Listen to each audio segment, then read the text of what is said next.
Top. Ok, on va continuer dans les lois de Bassar Bechalav, les lois du mélange de viande et de lait. On va essayer d'avancer rapidement.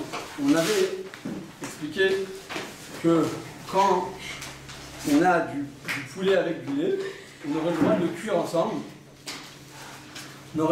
ensemble. Parce que la Torah a seulement interdit l'otevachel, tu n'as pas le droit de cuire l'agneau. L'agneau, c'est un terme général qui vient désigner toutes les viandes rouges. D'accord? Mais la volaille, mais le poulet, c'est bien la dinde, ainsi de suite, comme ça ne donne pas de lait, d'accord? Elle donne que des œufs. Donc on a le droit de le cuire, selon la Torah, on a le droit de le cuire avec du lait. Simplement, à cause des maritaines, les gens ils vont se tromper, ils vont croire que c'est de la viande. Alors, Chachamim l'ont interdit pour une raison extérieure qui n'a rien à voir avec l'interdiction en soi-même.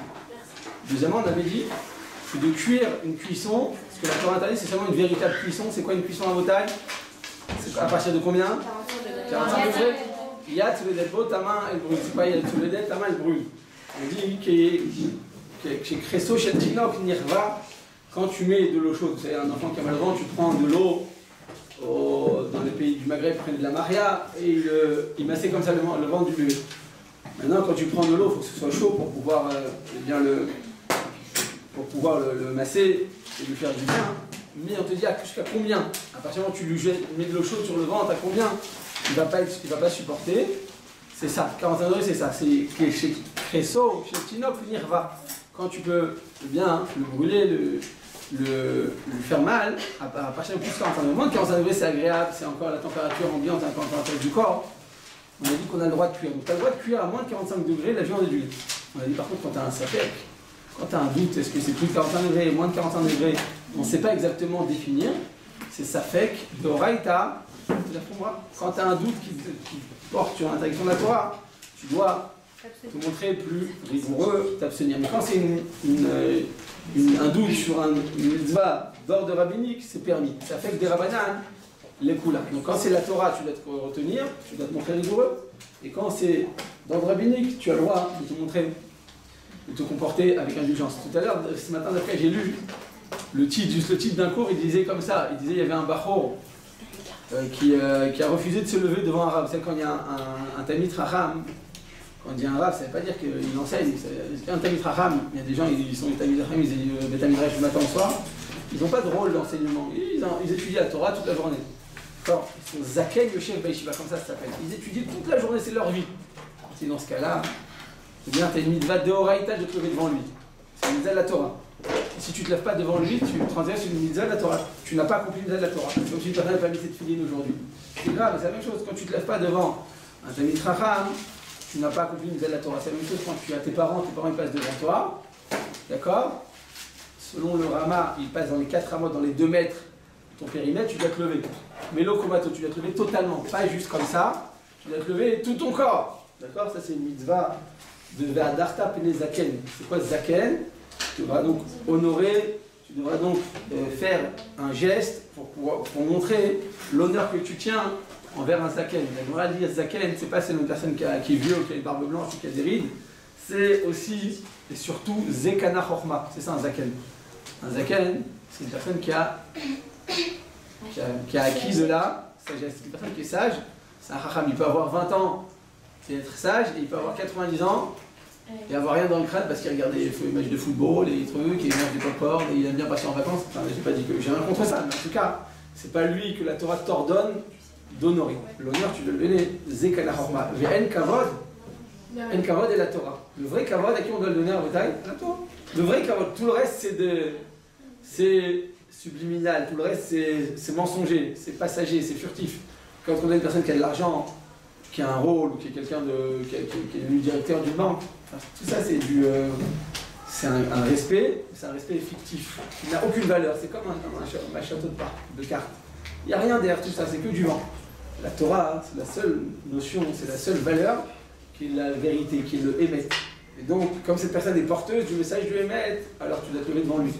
Pas pour l'honorer lui, pour honorer la Torah qui est en lui. Le manaf kamina, qu'est-ce qui se passe si une personne elle étudie la Torah toute sa vie, elle arrive à un âge, chez l'école en Israël, elle a la maladie d'Alzheimer. elle a tout oublié, toute la Torah qu'elle a. Tu dois l'honorer ou pas? Si tu dis que tu l'honores parce qu'elle représente la Torah, cette personne représente la Torah, elle a plus Torah en elle. Elle a tout oublié. Et si tu dis que tu l'honores parce qu'elle a sacrifié, elle a donné sa vie à la Torah, donc il représente la Torah même. Si actuellement il n'y a rien, c'est un ustensile vide, malheureusement, il n'y a plus rien dedans. Il a tout oublié. On te dit, donc dans ce cas-là, si tu dis que tu l'honores parce qu'il a la Torah, il n'a plus de Torah. Mais si tu l'honores parce il s'est sacrifié, il s'est donné, sa vie c'est de la Torah, même si actuellement il n'y en a plus, mais sa vie, ça a été un sacrifice pour la Torah, alors tu dois continuer à l'honorer. La Gemara, elle dit quoi? On doit se lever dans lui ou pas? Pourquoi? Ben oui. Il n'a rien, monsieur, il sait même plus comment il s'appelle le pauvre. Oui, mais cette personne, ça a une canne. Donc un jour, elle a eu en même temps. T'as une canne vide? Il n'y a plus rien dedans. Mais à une époque, il y avait quelque chose. Là, il y a quelque chose dedans ou pas? Non, bah non. Il n'y a plus rien. Donc, mais il y a une seconde, il y a quelque chose. Dorénavant, il n'y a plus rien. Il y a une seconde, il y avait quelque chose. Mais là, maintenant, quand il est devant moi, là, le monsieur. Mais ça reste un il y a quelque chose ou pas? C'est un récipient vide. C'est un contenant. Le contenant ne prend de valeur qu'en fonction du contenu. Mais lui, il a pas oui, ça reste toujours. Un contenant, il devient important qu'en fonction de ce qu'il contient. Ne pas, tu mets, je sais pas, tu mets une boîte, tu mets de l'or dedans, ça devient un coffre-fort, ça devient un trésor. Tu mets des poubelles dedans, ça devient. Et pourtant, dans un endroit où on a étudié la Torah, qu'il y a beaucoup de Shina, même si la personne n'étudie plus, qu'il n'y a plus rien dans cette pièce, il y a toujours de la Shina dans cet endroit. C'est comme les synagogues où il y a des personnes. C'est bien dit, exactement, c'est ça. La Gdoucha, elle reste. La Gemara dit quoi? Elle amène une preuve de quoi? Rodai, elle dit Tamit Racham. D'accord, chez Takaf Talmudo qui a tout oublié, donc une personne qui a Alzheimer notamment, eh bien, tu dois l'honorer. Pourquoi? D'où on apprend quoi? On apprend ça de Shivrei Kelim. Que le Aaron Abrit, la boîte, comment on dit en français? Le tabernacle? Comment on dit en français, Aaron Abrit? Tabernacle. Ouais, d'accord. C'est bien, hein? La boîte dans laquelle on met les Sefer Torah. D'accord, on a mis, pas les Sefer Torah, on a mis là-bas le Chot Abrit, on a mis les 10 commandements. Eh bien, dit la Gemara qu'on doit mettre dedans aussi les premières tableaux qui étaient brisées. Qui étaient brisées, il n'y avait rien, il n'y avait donc que des débris. Elle était faite de quelle matière? Saphir. Le saphir, d'accord. Le saphir, c'est la matière la plus dense. C'est pour pouvoir graver sur des matières très très solides. On prend quoi? On prend un diamant. Avec un diamant, tu peux graver, tu peux la charotte et travailler en tout cas, parce que c'est la matière la plus dense. Donc c'est incassable, c'est inabîmable. Et avec ça, tu peux, comme c'est la plus grande densité, en fait c'est quoi la densité? C'est quand il y a des protons, il y a des électrons qui tournent autour de ça, donc il y a de la place. Il y a certaines matières dans lesquelles, eh bien, il y a très très peu de place. C'est-à-dire que c'est tellement dense que maintenant tu peux venir et graver et travailler toutes les autres matières, parce que c'est la plus solide. Et donc, les Chot Abrit, ils étaient faits en saphir, en diamant. Ça pesait des tonnes, hein, parce que c'était un carré comme ça de Silamot de Sitfachim sur Sitfachim, donc c'était quelque chose de très très très lourd et ça s'est cassé. Donc on dit là-bas on le met dans le même Aaron, on le met dans la même boîte que le deuxième de Chot Abrit. On dit pourtant, ça n'a pas la même doucha. La première, il n'y a plus rien dedans. Il y a écrit les Tiot Parfou quand Moshe les a jetés par terre. Toutes les lettres elles se sont envolées, donc il n'y avait plus rien. Il n'y avait maintenant que de la matière, il n'y avait que du diamant sans aucune écriture. Parce que le deuxième, c'était très kadosh, il y avait la parole d'Hachem dessus, il y avait le Chot Abrit, les commandements. Et en vrai, elle te dit non. Parce que les premiers, comme vous avez dit tout à l'heure, au début, il avait supporté, il avait pris, il avait reçu les paroles du Chot Abrit, donc c'est resté dedans. La Gdoucha, elle reste dessus. On ne peut pas retirer la Gdoucha qui s'est installée à un endroit. Par exemple, tu as une feuille, tu as commencé à écrire le Dvar Torah, donc on est en train de parler maintenant de votre Rachamim, du respect des Rachamim. Et tu commences à écrire donc une phrase, hein, même un mot. Et après tu as ton copain qui t'appelle, t'as ton ami qui t'appelle, ta camarade, elle te donne un numéro de téléphone. D'accord? Tu dis appelle-la, elle est malade, elle va rester, appelle-la. Donc toi, qu'est-ce que tu fais? Tu écris dessus. Sur la même feuille. Tu as le droit, tu n'as pas le droit? Tu as le droit ou pas? Donc je répète, tu as commencé à écrire donc la Torah nous ordonne d'honorer un Talmid Chacham. Donc tu as commencé à écrire la phrase. D'accord? Et après tu écris un numéro de téléphone de ta camarade. On a le droit d'écrire sur le haut. Bah oui. Enfin, Sur le haut, sur le bas ou sur les shulaim. Sur les, comment on dit shulaim, les marges. Les marges. On a le droit ou pas? Bah oui. D'accord, tout le monde est d'accord? oui, je pense. La L'halakha, c'est interdit. Vous savez qui m'a appris cette halakha quand j'étais jeune? Quand j'étais jeune là-bas, quoi, il y a 20 ans. Ça a été Rabbi Eliyahu Chayar, mon ami. Il m'avait dit, comme il était sophère à l'époque, il m'avait dit, tu sais, la Gdusha, elle s'installe, et il m'avait montré dans Mishnah Brura. Et puis après, je me suis rendu compte que c'est la halakha, effectivement. C'est le Hémet, en réalité, il est écrit dans la halakha comme ça. À partir du moment où tu commences à écrire une parole de Torah, alors toute la feuille, elle reçoit maintenant la Gdusha, toute la feuille. Donc même après, si tu l'as déchirée, des fois tu dis, bon, ok, alors je n'écris pas dessus, c'est Kadosh, mais je déchire et je peux écrire dessus. Je te dis non, parce qu'à partir du moment où tu as écrit un mot de Torah, un mot, tout devient Kadosh. Chez les Sophrim, c'est encore pire que ça. Ceux qui écrivent des Sefer Torah, c'est même si tu n'as écrit aucun mot dessus, ça reste Kadosh. Pourquoi? Parce qu'au moment où ils ont travaillé la peau, comment tu as une peau blanche comme ça, sans poils, lisse et tout ça, comment ils la travaillent la peau, ils mettent de la chaux dedans, après ils vont la lisser et ainsi de suite. Quand ils la travaillent, déjà ils font les Shem Gdusha de Sefer Torah, ils le font déjà au nom du Sefer Torah. Alors nous, pour une feuille blanche, tant que tu n'as pas écrit dessus, même si c'est un cahier entier, tant que tu n'as pas écrit dessus, c'est pas Kadosh. Donc tu peux arracher des feuilles et faire des papillons, des avions en papier, d'accord?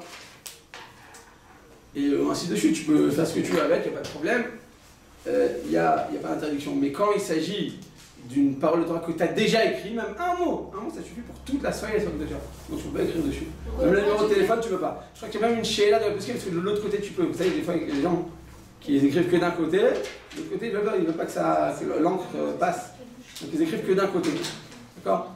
Alors il y a une question impossible, est-ce que de l'autre côté je peux au moins ou pas? Parce que de l'autre côté je ne vais pas l'utiliser. D'accord? Eh bien, la ra, il faut être vigilant, c'est la Gdusha dedans. La Gdusha comme la Gdusha. La Gdusha s'installe sur toute cette matière. Donc cette matière devient Kadosh, dorénavant. Et si on revient à ce qu'on disait tout à l'heure, tu as un mitrach qui la feuille. Si on la plie, même si tu la déchires. On enlève le morceau. Je dis, même si on la déchire. Même si on la déchire et qu'on enlève le bas, elle est déjà Kadosh, toute la feuille dans la Gdusha. Elle tombe par terre, avec ta feuille, il faut l'embrasser. Après, je vous dis, quand la kippa tombe par terre, c'est des bêtises d'embrasser. Quand on prend le pain, qui truc, ou on va rappeler le mila que j'ai dit. D'accord? Ça, c'est pas nécessaire. Mais quand c'est la Gdusha, et un livre que toi tu crées avec ta main, ça a plus de Gdusha encore qu'un livre qui est imprimé, parce que l'imprimerie, c'est une question dans le poskim, est-ce que c'est Kadosh ou pas Kadosh? Il n'y a pas une main qui l'écrit. Mais quand tu l'écris toi-même avec ta main, c'est le niveau plus élevé de Gdusha. Donc selon ce que je dis, selon ce que je viens de dire maintenant, on pourrait même, à la rigueur, on ne le fait pas, mais on pourrait même, vous avez écrit un livre de ce qu'on est en train d'étudier à la fin de cache-route, vous pouvez le mettre sur un chumash. Pourquoi? Vous pouvez le laisser sur un chumash. Pourquoi? Selon ce que je veux dire, oui. Parce qu'on a dit quoi que l'imprimerie? C'est mon Kadosh. C'est moins Kadosh que l'écriture que nous on a écrit. La Torah, que nous on écrit à la main, il n'y a pas plus Kadosh que ça. Oui, mais le Shem Hashem, il y a le Shem Hashem, mais c'est imprimé. Alors c'est une question dans les poskim, est-ce que quand c'est imprimé, il y a la Gdusha ou pas? En fait, c'est quoi la Gdusha? C'est vous, c'est l'être humain qui va imprimer la Gdusha, qu'il ressent, qui vibre en lui, sur le papier, sur la matière. Maintenant, quand tu es une machine, tu n'as pas de Gdusha, donc tu ne peux pas la transmettre. Comme, vous avez raison, comme il y a écrit Yud Ke Vav Ke, donc on ne le fait pas, mais le Rav Moshe Feinstein, il dit quoi? Il dit si tu as un Tanakh, tu as une Bible qui a été, je l'avais dit ça la dernière fois, qui a été écrite par des témoins de, il ne faut pas dire le nom, d'accord, par des missionnaires ou par des gens comme ça, même si c'est toute la Bible avec le Shem Hashem, hein, les mêmes noms, c'est pas du Nouveau Testament, je parle de la Torah de Sha'anu, mais elle a été imprimée par un goy pour les témoins ou pour les missionnaires, ainsi de suite, les réformistes et tout ça. Il dit c'est une besoin de le brûler, tu le viens, tu mets du feu et tu le brûles. Il dit Hashem, Hashem, Hashem, Elokeinu. Il a 10 commandements. T'as raison, mais il n'y a pas de doucha dedans. Ça n'a pas de doucha, en plus ça va, il y a de la touma, c'est pour ça que tu as une besoin de le brûler comme ça. Il dit Laura, mon chef, on a parlé de ça maintenant, des billets. Est-ce que tu peux rentrer avec un billet écrit? Ah oui. On a parlé de ça. Ok, on finit la parenthèse, d'accord? Et on a dit, donc quand un quel que soit son âge, il a 20 ans, il connaît le chasse, il connaît le toski, il connaît le Shulchan Aruch, tu vas te lever devant lui. Et si c'est un monsieur qui a 90 ans, qui connaît rien, tu n'as pas besoin de te lever devant lui parce que lui, il connaît le foot et les... D'accord?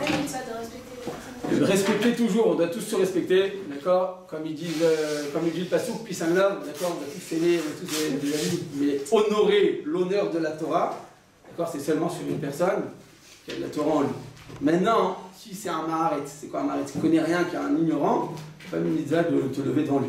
Donc s'il était dans le bus, et qu'il y a un vieux, un monsieur âgé. Alors, non, je vous ai dit, il ne faut pas les zèle, il ne faut pas dire, voilà, toute équipe, on est avec tout le monde, on est tous à Israël, on est représentant de la Torah. Toujours, il faut être courtois, réret, souriante, et discrète aussi, mais honorer le kavod, c'est que vous levez devant lui, par exemple, non. Lui, il ne connaît pas la halakha, il ne connaît pas qu'il faut se lever devant lui, qu'il a étudié la halakha. Tu l'as ou tu ne l'as pas, c'est la même chose. Lui, céder votre place, c'est toujours, même un goy. Céder une personne, vous êtes jeune, vous êtes fort, au Hachem, Et des filles à 10 ans, elles sont déjà fatiguées de vivre. Mais tu vas te marier, tu vas être enceinte, tu vas avoir 10 enfants. Si tu es fatigué à 18 ans, qu'est-ce que tu laisses pour pour les moments où tu auras besoin de... Donc il faut dire, je ne suis pas fatigué. Il faut s'auto-suggérer, comme on dit, s'auto-nishtachnea. Contrôler. Non. Convaincre. S'auto-convaincre, ouais, s'auto-convaincre. Comme ça, tu dis, je suis pas fatigué, tu vas pas être fatigué. Donc juste pour finir, donc on a dit que la Torah, donc, elle t'ordonne de l'honorer. Zekana Chochma, c'est ça un zaken. Un zaken, c'est pas un vieux, une personne qui a acquis de la Torah. On apprend ça de qui? De Yosef. Yosef, il s'appelait Avrer. Il a écrit dans la Torah Yosef, Avrer, c'est pas Avrer? Ave Chochma, donc il était poussé, avancé en Chochma. Et Rach Beshanim, il était jeune dans son âge, donc en réalité il était jeune. Mais au niveau de sa sagesse, elle était poussée, il était considéré comme étant personne honorable. Donc Rabotai, oui. Si quelqu'un il a fait Issachar et Zebulun et lui il n'y connaît rien à la Torah, mais il s'est organisé avec quelqu'un pour que l'autre il étudie et lui donne l'argent, alors on doit se lever dans lui ou pas? Non, il a du trompe et il est chacham. Il est chacham d'avoir fait il a fait un bon business, il a fait un bon investissement. Il a dit qu'il veut de l'argent, il dit ok, je vais investir dans telle comment dire, en action en banque, ou bien je vais acheter des bitcoins, là, je sais pas quoi, la nouvelle monnaie, je vais devenir riche. Il y en a dit non, j'ai un peu d'argent, ben, je le donne à la Torah, et comme ça tu gagnes ta vie. Il y en a qui gagnent le Gan Eden. On va voir la même part au Gan Eden. On va voir la même part au Gan Eden. Mais sur terre, non, il ne connaît pas, il n'étudie pas. C'est pas un Talmid Chacham, c'est un Maharet, c'est une personne qui n'étudie pas tous les jours, elle ne peut pas grandir en Torah. Et donc, on n'a pas une mitzvah de leur honorer plus que tous les êtres humains. Tous les êtres humains doivent les honorer. Tu dois plus que l'honorer. Tu dois plus. Ah, ça c'est une très grande question. Nous, hier dans Rochel Mishpat, quand j'étais en train de réviser avant le dernier Mishpat, il est écrit là-bas que, vous savez, les lois de jurer, quand tu dois faire jurer, ça en France, ils adorent dire sur la Torah dit. La Torah d'Israël. Ça c'est. Sur la Torah d'Israël. On va voir comme ceux qui disent ça. On va voir ceux qui disent ça sur la vie de Tata, ils peuvent vous dire sur la Torah d'Israël, c'est la même chose, hein. C'est juste en fonction des rimes. Est-ce que ça passe ou ça passe pas? Vous voyez. Donc il faut savoir que de Horaïta à Botaï, tu n'as pas le droit de jurer, et même tu dis sur la Torah. Sur la Torah, c'est comme selon la Torah, tu viens, tu jures, tu mets ta main sur la Torah, tu mets et tu jures. Tu dis voilà, je m'engage, je te dois pas d'argent, je t'ai pas volé. Tu dis une chose, comme ça c'est une interdiction de la Torah. Donc quand tu dis sur la Torah, c'est la même chose. C'est comme si tu te laisses vers Torah, c'est-à-dire que tu t'engages sur la Torah. C'est la même chose. C'est la même idée. Et que tu t'engages, c'est-à-dire qu'en fait tu prends comme garant la Torah. En fait c'est ça, quand tu dis la Torah, sur la Torah d'Israël. Même sur la Torah d'Hollywood, hein, il y a une différence entre la Torah d'Israël et la Torah d'Hollywood. Je sais pas pourquoi les Français ils aiment bien. Israël, des Israël quoi. Ouais, c'est normal, la Torah, sinon c'est le Coran, sinon c'est comment dire, le Nouveau Testament. La Torah, il y en a une seule. La Torah est une. C'est interdit. N'oubliez pas. D'accord, donc c'est interdit. Et j'ai dit même que ça peut être de Horaïta, ça peut être l'interdiction de la Torah. Faut jamais dire je jure, d'abord faut jamais jurer. Parce que même si c'est vrai ce que tu dis, il y en a qui disent que c'est le fait de jurer même pour du vrai, même pour la vérité. C'est très grave, c'est jurer ou faire un éder ou faire un vœu. La punition est terrible. Dieu préserve. Yaakov Avinu, il a perdu l'enfant parce qu'il avait juré. On dit qu'on peut perdre ses enfants. Le Shem Mishmor quand on jure. Faire super dans le jurer, il faut le bannir de votre langage, de votre lexique. Il faut écarter cette. Jamais jurer. Mais quoi qu'il en soit, des fois ça peut même être une interdiction de la Torah. Comment je suis arrivé à là, tout le temps je m'écarte, mais je n'ai même pas commencé. J'écarte. J'ai une question. Vous avez dit qu'il faut respecter les gens qui étudient la Torah, donc même nous par exemple on est en train d'étudier la Torah, donc c'est la même chose. Je vous respecte, je me lève devant. Non, bah du tout, ce que je veux dire c'est que tous les gens qui ont un peu le même niveau que nous, qui font juste quelques études, qui vont à l'école et qui apprennent la Torah là-bas, quoi. C'est pas plus long que ça. Oui, mais c'est une Torah de vie. Il y a la Torah, et même à l'université, vous savez que c'est la Torah. Vous savez que même il y a des femmes qui enseignent la Torah, qui enseignent le Zohar à l'université, Shem Mishmor, que Dieu préserve. Ça, c'est pas la Torah, c'est la Touma, ça. La Torah, c'est pas une connaissance. La Torah, c'est pas une science. La Torah, c'est une vie. La Torah, c'est une doctrine qui nous donne de la vie. Donc, si on n'a pas des bonnes midotes, il y a écrit une personne qui dit la Torah qui n'a pas de bonnes midotes, il y a écrit Nevela, Tova Emena. La charogne, elle est mieux que lui. Même le cadavre d'un animal en train de pourrir, qui dégage une odeur nauséabonde, il a plus de valeur qu'un Talmid Chacham qui n'a pas de midot. Si tu n'as pas de midot, la Torah, c'est pire que tout. La Torah, c'est un potentiel infini, c'est une bombe atomique que tu as en toi. C'est comme si tu donnes une bombe atomique à un enfant, il va exploser le monde. Mais si tu utilises la bombe atomique à bon escient, pour des recherches médicales, pour tuer des ennemis ou quoi que ce soit, ça devient une arme importante. Mais sinon, ça devient terrible. La Torah, c'est un propulseur. Donc si tu as des midot exécrables, déjà la Torah elle ne vaut rien. Et c'est pire que si tu n'avais pas tué ça. L'essentiel, c'est de taquer nos midot. Ça, c'est la base. C'est quoi ta Ah ouais, mais il est écrit là-bas que tu as un Talmid Chacham, on ne doit pas le faire jurer sur la Torah. On le fait jurer sur des filines, sur un livre, mais pas sur la Torah. On dit pourquoi? Parce qu'un Talmid Chacham, comme il ne vient pas souvent pour jurer, on lui donne un crédit, on donne plus de crédit qu'à une personne qui n'a pas de connaissance en Torah. Donc on ne va pas le déranger au point de prendre la Torah. Et donc là-bas, le Farshim il dit c'est quoi un Talmid Chacham? C'est quoi un Talmid Chacham? Il écrit c'est celui qui met de filines. Celui qui met de filines, c'est un Talmid Chacham. Bah, tout le monde met de filines. Non, pas tout le monde. Si, un juif normal, un bon juif, et ça n'existe pas. C'est-à-dire que là-bas, un Talmid Chacham, c'est synonyme d'un bon juif. Ah, c'est pas possible. Alors le Khatam Sofer, il dit non, il suit que les filines toute la journée. C'est que selon la Torah, on devrait aller avec des filines toute la journée. Un homme, il n'a pas besoin de les enlever. J'en connais pas moi. Alors selon ça, il y en a plus. Selon ça. Il y en a. On m'a dit, hier, quelqu'un m'a dit quand j'ai tué cette halakha, je n'ai pas autour de moi. Et quelqu'un m'a dit qu'il y a un ophtalmo, non, ouais. Opticien. Non, pas celui qui met les lunettes. Ophtalmo. Qui il va au bureau avec ses filines toute la journée à Ramot. Tu vas dans son truc et il a des filines toute la journée sur la pour dormir? Non, c'est que la journée, c'est jusqu'à Shkiat. C'est-à-dire qu'il doit être toujours. Le soir, on a pas concentré des sur filines des- parce qu'il faut avoir un corps propre. Il va toujours avoir des concentrations. Ouais, c'est qu'il doit être. C'est qu'en fait, il ne doit Travail. jamais voir des visions. Jamais. Même un sans filine, il doit pas avoir de mauvaises visions, mais même sans le vouloir, c'est-à-dire qu'il est très vigilant.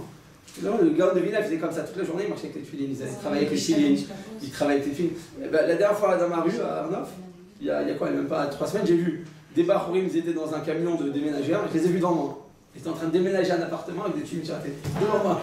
J'ai lâché à Israël, mon frère. Voilà, la c'est pas comme ça, à notre époque, il y a tellement de mauvaises choses dans la rue. Elle vaille qu'on est des pensées pures, même quand on est à la synagogue. Il y a tellement de mauvaises choses, si tu vois des mauvaises choses, c'est très grave. C'est aussi une bombe atomique, donc c'est dangereux de ne pas les. Ça existe une Talmida Chacham? La fille de Rachid, mais c'était une fille. Mais pour les hommes, c'est pas les filles. Non, Elle bah, pouvait. non, ouais, Elle avait le droit de mettre les filles. On a le droit, ça fait. non, nous on n'a pas le droit, à notre époque on n'a plus le droit. Mais les réformistes ils font ça, Les rabbinites ils font ça, ils gagnent plein d'argent pareil. Est-ce que le Talmid Chacham ça existe? Ça s'appelle Échet Travers. Le Travers c'est un Talmid Chacham, Échet Travers. On dit Échet Travers qui est Travers. De la même manière que tu dois honorer un Talmid Chacham, tu dois aussi honorer sa femme parce qu'elle représente aussi la Torah. C'est le cli qui représente la Torah. Qui porte la Torah?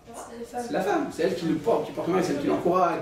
Le mari il est fatigué, il n'a pas la force, elle lui dit vas-y mon mari, t'es meilleur, je crois en toi, vas-y, t'es une bombe atomique. Un homme il a besoin tous les jours d'être, sinon il va pas très loin. Car c'est comme vous savez les robots, tu dois remonter la manivelle. Ouais, bah, si la femme elle n'est pas tout le temps en train de remonter la manivelle, le mari il mitnavel, on dit en ivrite, mitnavel ça veut dire il va pas aller loin, quoi. Il va baisser les bras rapidement. Et si le mari il est pourri et la femme elle est géniale?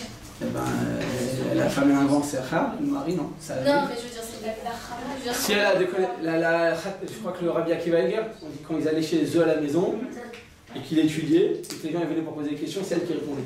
Pas déranger son mari, elle connaissait tout, surtout. Il y a un moussa comme ça. Elle était chez Chez Travers, il y avait la femme de Rabbi Meir Baalanes, elle était chez Travers, elle donnait des halachot, elle était très rare. Non, Gemara non, parce que c'est une étude qui est. C'est une étude qui est trop théorique. La femme, elle a besoin des choses plus terre à terre, elle a besoin de comprendre les choses techniques. C'est pour ça qu'une femme, elle a un esprit en halakha, les femmes, elles sont beaucoup plus fortes que les barons. Je suis dans les yeshivot, d'accord? Les filles du séminaire sont beaucoup plus fortes que tous les barons yeshivot. Ouais, parce que l'application, un barreau, il est moins pratique, il est plus théorique comme ça. Alors quand à la fin, je dis bon, qu'est-ce que je fais? Bah écoute, selon cet avis, il faut faire ça, selon cet avis. Je vais à la main, je vais en cuisine, qu'est-ce que je fais? Je peux couper l'oignon ou pas avec ce couteau de lait? Alors écoute, selon Rabbeinu Tam, oui, selon Tosfot, non, mais selon Rabbi Akiva Eger, il est marloquette. Alors qu'est-ce que je fais à la fin? Plusieurs fois on fait ça. Je dis, bah je sais pas, il dit, j'ai choisi, je peux pas choisir, donne-moi quoi faire. Une femme elle est beaucoup plus pratique, beaucoup plus un esprit, c'est pas dans la théorie, c'est plus dans la pratique, beaucoup plus l'attaque qui lui permet de voir les choses au quotidien. C'est pour ça que la fois en général, les femmes elles sont plus fortes. Donc voilà, Botaï, qu'on comprend maintenant que les Chachamim, donc on a fait une distinction entre une mitzvah de Raïta et une mitzvah de Rabbanan, une mitzvah de la Torah, une mitzvah d'ordre rabbinique. La seule différence qu'il y a entre les deux, c'est en cas de safek. En cas de safek, eh bien, tu dois te comporter avec indulgence pour une mitzvah d'ordre rabbinique et tu dois te comporter avec rigueur pour une mitzvah de la Torah. Il est écrit dans la Torah que chaque fois que tu transgresses une interdiction des Rabbanan, chaque fois que tu transgresses une ordonnance rabbinique, tu transgresses 2 interdictions de la Torah. Au tout début, vous avez une chéla. Ouais, j'ai oublié. Franchement.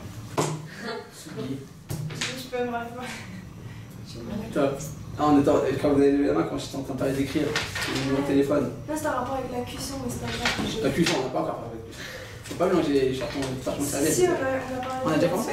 Ah oui, au tout début, 45 minutes. Ouais, c'est pour ça. Ah, c'est vraiment au tout début alors. Oui. Quoi qu'il en soit, au taille, chaque fois que tu transgresses une interdiction d'ordre rabbinique, d'accord, donc après, tu dis, bon, ça va, c'est une interdiction des Rabbanan, ça va. J'ai entendu souvent ça, ce discours. C'est les Chacham qui ont dit, ça va, c'est pas la mort. Alors sache que chaque fois que tu transgresses n'importe quelle interdiction d'ordre rabbinique, tu transgresses par la même occasion 2 interdictions de la Torah. Une positive et une négative. La positive, il y a écrit Ve'asita kechol asher yorucha. Ve'asita, tu agiras. Kechol asher yorucha, tu agiras comme il te l'ordonne. D'accord? On va peut-être l'écrire parce que tu peux. Ve'asita kechol asher yorucha. D'accord? Ça c'est la positive, d'accord? C'est un AC. L'autre AC, et l'or, min, adavar, asher, yagidou, lecha, yamin, ou, d'accord? Première AC, application positive. Ve'asita kechol asher yorucha. Donc tu agiras selon leurs paroles. D'accord? Donc tu vas te conformer à toutes leurs instructions. Ça c'est une mitzvah positive. Une mitzvah négative.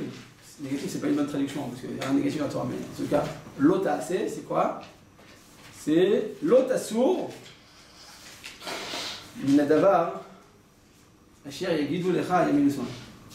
Donc ne t'écarte pas de ce qu'il t'ordonne, c'est ce qu'il t'ordonne, ce que les sages t'ordonnent, ni à droite ni à gauche. En fait, c'est pire que Ouais, il a fait moi. Alors Mazé, la Gemara dit pourquoi il écrit dans la Torah ne t'écarte ni à droite ni à gauche. Si tu me dis ne t'écarte pas, tu comprends que c'est ni à droite ni à gauche. Il y a un chemin. Ouais, il y a un chemin, tu prends un chemin. Tu dis fais attention, après, allez tout droit. Hein, donc si je te dis aller tout droit, c'est dire quoi? ne va pas Ni à droite, ni à gauche. On est d'accord? Pourquoi elle vient de te dire fais attention, mon petit, ni à droite ni à gauche. Hein. On n'est pas à la goulette. Je comprends que si tu me dis d'aller tout droit, ben je vais aller ni à droite ni à gauche. Tu sais pourquoi il écrit ça? Ni à droite ni à gauche, pour te dire que même s'ils te disent sur ta main droite qu'en fait c'est pas la main droite, c'est la main gauche, tu vois, elle s'appelle gauche, madame droite elle s'appelle gauche, tu dois les croire. C'est quoi cette affirmation? On te dit, même s'ils te disent une aberration, à ton avis, selon ta connaissance, ce qu'ils disent c'est aberrant, malgré tout tu dois quand même les croire. Ça va très loin. Donc même si Chachamim te disent quelque chose de si évident, c'est pas possible. Depuis tout petit, on m'a dit que cette main, c'est la main droite. N'est-ce pas? On te dit, ils viennent, 20 ans plus tard, ils t'écoutent, ma fille, sache que cette main, c'est la main gauche. Tu dois quand même les écouter. Pourquoi tu les écouter? Tu dis oui, parce que les Chachamim, ils ont un esprit beaucoup plus profond que nous. Beaucoup, ils voient des choses que nous, on ne voit pas. S'ils te disent même une chose qui est aberrante, comme cette évidence que la main droite, en fait, c'est la main gauche, tu dois quand même les écouter. On voit jusqu'à où ça va, ça dépasse de très très loin hein, ce qu'on peut voir, ce qu'on peut imaginer. Et donc, chaque fois que tu transgresses une interdiction d'ordre rabbinique, comme a dit Avital, eh bien, hein, ça va par là même représenter la transgression de 2 amérotes de la Torah, une positive, une négative, donc l'otasour ve'asita kechol asher yorucha. C'est-à-dire qu'en réalité, qu'est-ce qu'il a voulu faire Kadosh Baruch Hu? Il a voulu approuver les paroles des sages. Il a voulu les mettre renforcer leurs décisions. Et donc, on est obligé d'écouter chaque fois qu'il y a une mitzvah des Rabbanan, ceux qui disent mais ça va, c'est que les Chachamim qui l'ont dit. Chez Mishmar, des fois j'entends des gens qui disent, et j'ai entendu ça souvent, ils disent c'est une invention des Chachamim, ils ont inventé. Les Chachamim, ils ont rien à faire de leur vie qu'ils ont inventé, c'est un jeu. Si un jour je dis bon je vais inventer des échecs et maths, pas que celui qui a inventé les échecs et maths, c'est une milliardaire, vous savez pourquoi? Vous savez, parce que c'était un hindou, un indien je crois, Et le roi là-bas, il dit écoute, je m'ennuie, j'ai rien à faire. Quand t'as de l'argent, t'as rien à faire, mais tu t'ennuies. Il dit trouve-moi un jeu. Alors il dit écoute, il a pris le jeu, il a dit qu'est-ce que tu veux comme sahar, comme salaire. Il lui a dit je veux le nombre de cases en grains de riz. Un grain de riz en Inde, t'en as à revendre, d'accord, il y en a de partout. Il a dit regardez, sur chaque case, tu fais le double. Donc la première case, je mets bien un grain de riz. La deuxième case, 2 grains de riz. Quatrième case, troisième case, 4 grains de riz. Troisième case, 4 x 4, 16 grains de riz. Et ainsi de suite, ça va, 2 minutes. Il a amené lui le riz. Ils ont commencé à faire le calcul. Finalement, il a vidé tout le riz. En fait, à la fin, tu arrives à combien? Ça fait en exponentiel. Donc ça fait, à la fin, ça faisait genre 1 milliard de trucs. Bon, c'est impossible. Après, c'est devenu l'homme le plus riche du royaume. D'accord? Donc ça, c'est pour les gens qui n'ont rien à faire. Mais la Torah, les Chachamim, s'ils t'ont inventé quelque chose, c'est pas une invention traditionnelle. Ils sont venus, ils ont réfléchi, ils ont mis des gadères. Ils sont venus mettre des barrières autour de la Torah pour ne pas tomber.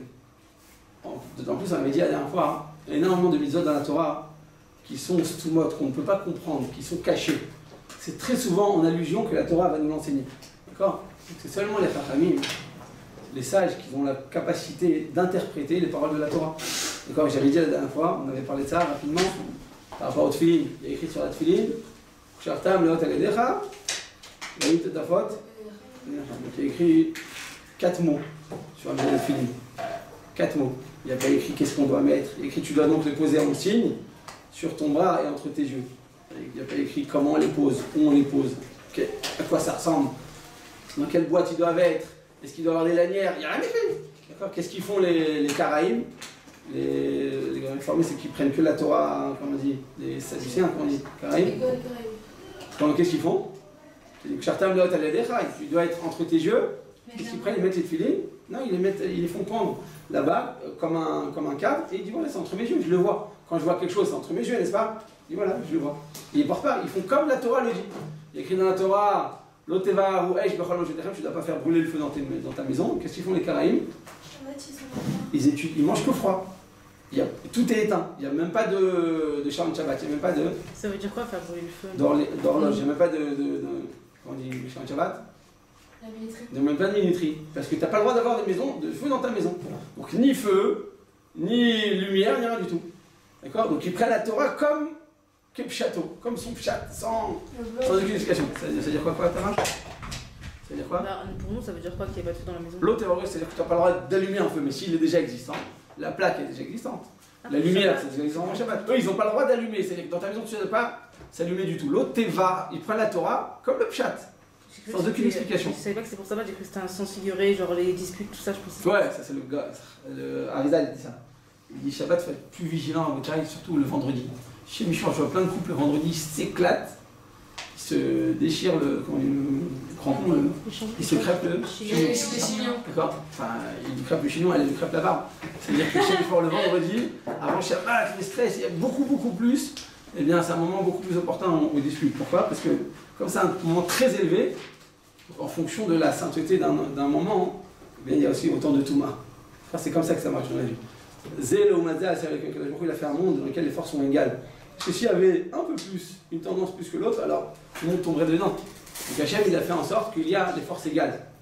Et donc, c'est à nous d'avoir la force de comprendre eh bien, la réalité des choses. C'est pour ça qu'on est à et quelqu'un m'a dit hier soir, il y a plus de Yetzirah à l'étranger. C'est-à-dire quoi? Parce que si tu n'es pas dans le Torah en Israël, tu te prends le mur directement. Tu l'arrêtes, tu as du Derech, tu peux être quelqu'un de bien, tu fais des études, tu n'es pas obligé de faire d'Averot, c'est parce que tu es à l'université que tu es obligé de faire d'Averot. Mais en Eretz Israël, c'est tellement le pays du Hémet, le Matchi est tellement galouille qu'en contrepartie, le Shika il est tout aussi grand. Donc en Israël, c'est le juste milieu. Très souvent, quand les filles quand elles commencent les Shidorim en fin de première année, elles m'appellent, elles me disent est-ce que vous commencez les Shidorim à la fille? Je suis ok, je vais faire un entretien avec elle, voir qu'est-ce qu'elle recherche. Très souvent, les filles, je lui dis qu'est-ce que tu veux rechercher? Elle me dit je cherche un garçon normal. Vous connaissez cette version? Ah, pourquoi on n'est pas normal? Elle dit non, vous savez, moitié-moitié, je suis moitié quoi? Je suis quoi? Moitié de la semaine, il dort à la maison, moitié de la semaine, il retourne chez sa mère. Ça, moitié-moitié. Elle dit non, vous savez, qui étudie la moitié de la journée. D'accord. Quoi qu'il en soit, en Israël, cette mitzvot, elle est différente. En France, effectivement, le Hémet, il y a tellement de choses autour, que ceux qui sont dans les Hémet sont vraiment dans les Hémet. En Israël, le Hémet est tellement puissant que de juste être normal, comme on appelle ça, eh bien c'est plus difficile. C'est plus difficile et ça demande un travail quotidien. C'est pas parce que tu es sur les bonnes rails que c'est sûr que tu vas aller au bon chemin. D'accord? Des fois, il y a des grands rabbinim, leurs enfants ils sortent totalement du chemin. Et des fois, c'est l'inverse. Parce que le Hémet, il est comme ça. Le Hémet, il est très très fort. Et pas tout le monde peut l'accepter. Donc il faut faire un travail quotidien, personnel, se remettre en question chaque seconde. Sinon, tu sors du décor. On a dit comme ça, vous avez écrit dans la Torah, hein, tu prends les tefilines et tu les mets à ton bras. 4 mots. Combien de milliers d'halachot découlent de ces 4 mots? Comment écrire les tefilines, de quelle manière, comment les poser? C'est extrêmement riche. D'accord? Le contenu, le moment où on les pose, le moment où on les met, comment on les met, leur forme, tout ça, c'est pas écrit dans la Torah. C'est que les Chachamim qui l'ont installé. C'est-à-dire que finalement, sans l'interprétation des Chachamim, des sages, eh bien, la Torah elle resterait souvent mystérieuse. On ne comprendrait pas qu'est-ce que ça veut dire, qu'est-ce que ça implique. Mais, Rabbi Yonatan Bishitz, il était très sage. C'est un grand Chacham, c'était un chassid. À l'époque, vous savez, quand les Litaïm et les chassidim, c'était vraiment deux courants totalement mitnagdim zelazé. À notre époque, on dit, même les chassidim, c'est pas des vrais chassidim, c'est un mélange. Même les Litaïm, c'est pas des vrais Litaïm, même les Sfaradim, c'est pas des Litaïm. Tout est mélangé entre eux. Vous savez, on est dans une époque où le melting pot. Mais à l'époque, les chassidim, c'était. Ils suivaient que ça. Ouais. Et qu'est-ce qui s'est passé? Il était très jeune, il avait 8 ans. Et déjà, depuis tout petit, on voyait que ça allait être un grand chacham. Il y avait un empereur, c'était un empereur sage. C'était un goy, mais très sage. Il était versé dans plusieurs sciences, notamment la Torah. Et lorsqu'il a, cet empereur-là, il a questionné Rabbi Yonatan Bishitz, il lui a dit, dis-moi, comment ça se fait que quand il est écrit dans votre Torah, que quand vous transgressez une interdiction des Rabbanan, il écrit quoi? Kol haover al divrei chachamim, Kol haover al divrei chachamim, chayav mita. Il a écrit, tout celui qui transgresse une parole des sages, il est passible de mort. Mais avant, j'ai pas fait une parole de chachamim. Il a écrit, quand on ne fait pas les tchétchélim, on est chayav mita. Parce que les tchétchélim, c'est une mitzvah des Rabbanan. Abraham Avinu, dans Parashah, il a écrit qu'il faisait les tchétchélim. Il faisait 7 mitzvot des Rabbanan. À l'époque, il n'y avait que 7 mitzvot des Rabbanan et 613 de Horaïta. Et on fait fini, c'est des Rabbanan, ainsi de suite. Et les tchétchélim. Alors, il dit, quand tu transgresses une interdiction dans le rabbinique, tu es chayav mita. Parce que quand tu transgresses les mitzvot de la Torah, tu n'es pas chayav mita tout le temps. Il écrit quoi? Donc, combien d'Averot il a écrit chayav mita? Al-Chilul Shabbat. Mechaleleha, Mot, Yumat. Quand tu mechalel Shabbat, tu dois mourir. Ok, alors ça c'est une autre mitzvah. Parce que Shabbat c'est très grave. Il y en a d'autres mitzvahs, il n'y en a pas beaucoup. Chayav mita, la Torah c'est une Torah de vie. On n'est pas des talibans de tout le temps tuer, de tout le temps les hayem sur les gens, de tout le temps les acculer, les accuser, leur dire voilà on va te couper la tête. Non, Chayav mita c'est très rare. Et pourtant quand c'est une mitzvah des Rabbanan, n'importe, donc tu n'as pas fait les tchadem, ça va. J'ai tué personne. C'est Chayav mita. Quand la met au vert à divrei chachamim, Chayav mita. Donc cet enfant il demande à Rabbi Yonatan Bishitz, dis-moi, comment c'est possible que les chachamim soient tellement marchmirim? Chaque fois que tu es au vert sur une de leurs paroles, tu es passible de mort. Attends, un peu de compassion, un peu de bonté, un peu de miséricorde. Vous ne pouvez être pas plus royaliste que le roi. Le roi, c'est Akadosh Baruch Hu, il tue pas. Quand on transgresse des avérotes, on ne met pas être fini, on ne va pas mourir. On a perdu une mitzvah, on a raté quelque chose, on ne va pas mourir. Alors Yonatan Bishitz, il a dit comme ça, il a dit écoutez, cher empereur, il était dans son royaume, il dit regarde, qu'est-ce qui se passe? Donc il est dans son royaume comme ça, il dit qu'est-ce qui se passe si maintenant il y a un monsieur, un citoyen de ton royaume qui est rentré dans le palais et qui vous dit Voda, cher empereur, chère majesté, je vous en supplie, écoutez-moi, j'ai une requête à vous faire. Il a un problème dans son business, dans son travail, sa femme était trop malade, il avait besoin d'une aide de l'État. Et il vient dire je vous en supplie, donc il a réussi à s'immiscer, à rentrer dans le palais et il vous supplie de l'écouter. Il dit, est-ce que si maintenant, donc l'homme il n'est pas armé, il vient comme ça, et il vous demande juste de l'écouter 2 minutes pour faire une requête personnelle au roi. Est-ce que si vous sortez votre glaive et que vous lui coupez la tête, on va dire que vous êtes quoi? Vous êtes un bon roi, un roi avec de la compassion, vous êtes un roi qui prend soin de son peuple, vous êtes un roi cruel, vous êtes un roi, un rodan, vous êtes un... non, cruel. Vous êtes un cruel, n'est-ce pas? Oui. C'est-à-dire que si tu as une personne devant toi et que tu ne prends pas en pitié, c'est que tu es un technocrate, comment on dit, aristocrate, démocratie, non, il y a la démocratie. Dictateur. Dictateur, t'es un dictateur.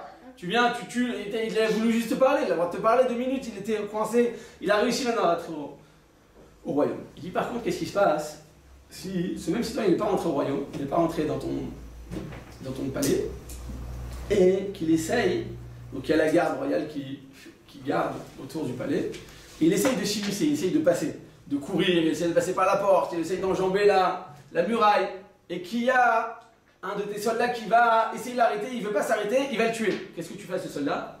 Tu le joues aussi. Qu'est-ce qu'on fait à un soldat qui a accompli son devoir?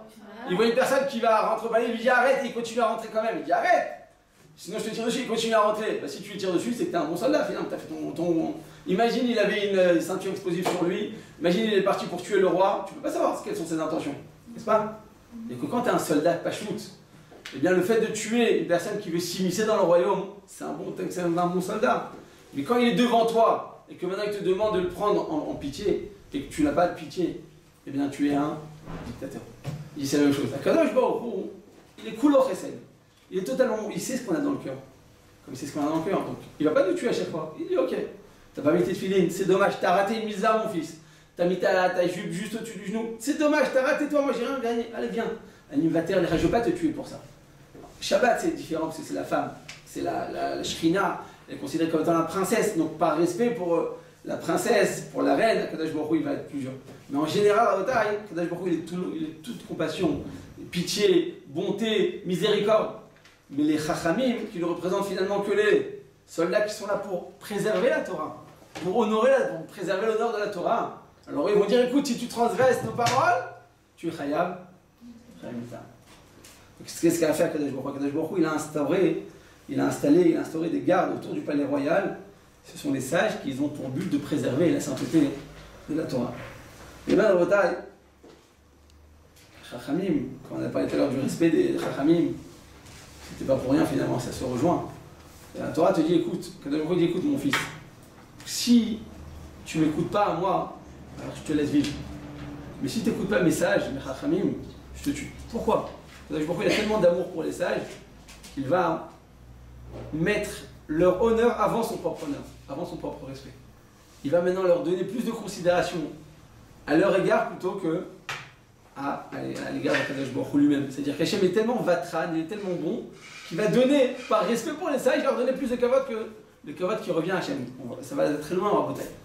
La Gemara elle raconte que Shimon, c'est la Gemara dans Sachim, Pashka Bet, elle dit que Shimon a Amazonie, encore Shimon qui venait de la ville d'Amazonie, encore en Amazonie, c'est pas vrai, c'est pas en Amazonie, hein, mais je veux dire, c'était en Eretz Israël là-bas. Alors Shimon a Amazonie, il venait expliquer chaque fois qu'il y a écrit le mot et dans la Torah. Et, le mot et, par exemple. Il y a écrit dans la Torah Kabed, et Avicha, c'est quoi et? La Torah aurait pu écrire Kabed, Avicha, Veivecha. Pourquoi la Torah rajoute le mot et? On a dit hier, on a dit aussi aujourd'hui, que chaque mot de la Torah, chaque lettre, là c'est 2 lettres, Aleph, Tav. Chaque lettre de la Torah, elle a une valeur incommensurable. La Torah ne rajoute pas un mot pour rien. On a dit qu'on est radin dans les mots, pas dans l'argent. La Torah, Israël est très, très généreux. Dans les mots, la Torah, elle fait très attention. Elle ne va pas utiliser des mots superflus. Donc, et, c'est écrit pourquoi et? Shimon Amazonie l'a expliqué. Il dit, c'est quoi et? C'est ton grand frère. Ton grand frère. Quand tu viens honorer ton grand frère, tu as accompli le misal de la Torah. Il n'y a pas écrit dans la Torah d'honorer ton grand frère. Ton grand frère, il t'a pris la tête, il t'a tapé quand t'étais petit, il t'a volé chaque fois. Tu venais jouer avec des bites, il te les volait, il t'a un peu. Les garçons, ils sont nudnis comme ça, ils sont pas. Tu